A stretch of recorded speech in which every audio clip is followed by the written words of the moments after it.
دلاورمردان ارتش جمهوری اسلامی ایران از بامداد روز یکشنبه دوم فروردین ماه با بکارگیری پهپادهای انهدامی آرش 2 در دو جبهه صنایع هوافضای صهیونیست‌ها در مجاورت پایگاه هوایی بن‌گوریون و محل استقرار هواپیماهای شناسایی آمریکا در پایگاه هوایی شاهزاده سلطان در منطقه را آماج حملات پهپادی خود قرار دادند. موج 74م عملیات وعده صادق 4 با رمز یا امیرالمؤمنین علیه السلام علیه پایگاه‌های آمریکا در منطقه و مرکز و جنوب سرزمین‌های اشغالی در ادامه سناریوهای از پیش طراحی شده بازی جنگ با تاکتیک‌های جدید و سامانه‌های ارتقا یافته اجرا شد. پایگاه ملک سلطان آمریکا، ناوگان پنجم آمریکا و لانه تروریست‌های کموله در ادامه ضربات برق‌آسای روزهای گذشته زیر ضرب موشک‌های عماد، فاتح و قیام و پهپادهای تهاجمی قرار گرفتند.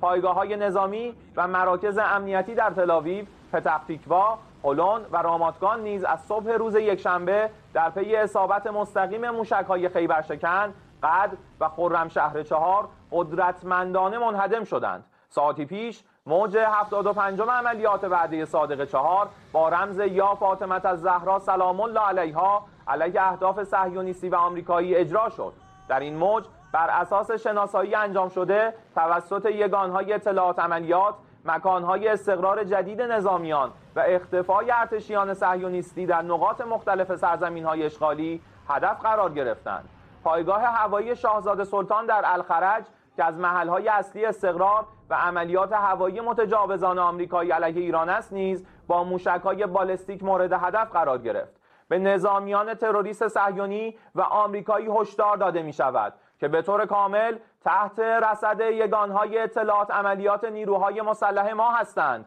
و مخفی شدن آنها در شهرک‌ها همچون مخفی شدن آنها در یک شهرک در آراد هم به دلیل اشراف اطلاعاتی نیروهای مسلح موجب نجات جان آنها نمی شود. سردرگمی راهبردی فرماندهی سنتکام، فروپاشی شبکه پدافند چند لایه آمریکایی صهیونی در منطقه غرب آسیا و اختلال در سامانه پشتیبانی تسلیحات آمریکا در پی تدابیر و ضربات نیروهای مسلح ایران به دشمنان متخاصم معادلات جنگ را به نفع ایران تغییر داده است. عصبانیت و استیصال جنگ افروزان آمریکایی و صهیونیستی قابل پیش بینی بود و پیشتر نسبت به باطلاق جنگ برای آمریکا و رژیم صهیونیستی و جنگ منطقه‌ای و فراگیر هشدار داده بودیم.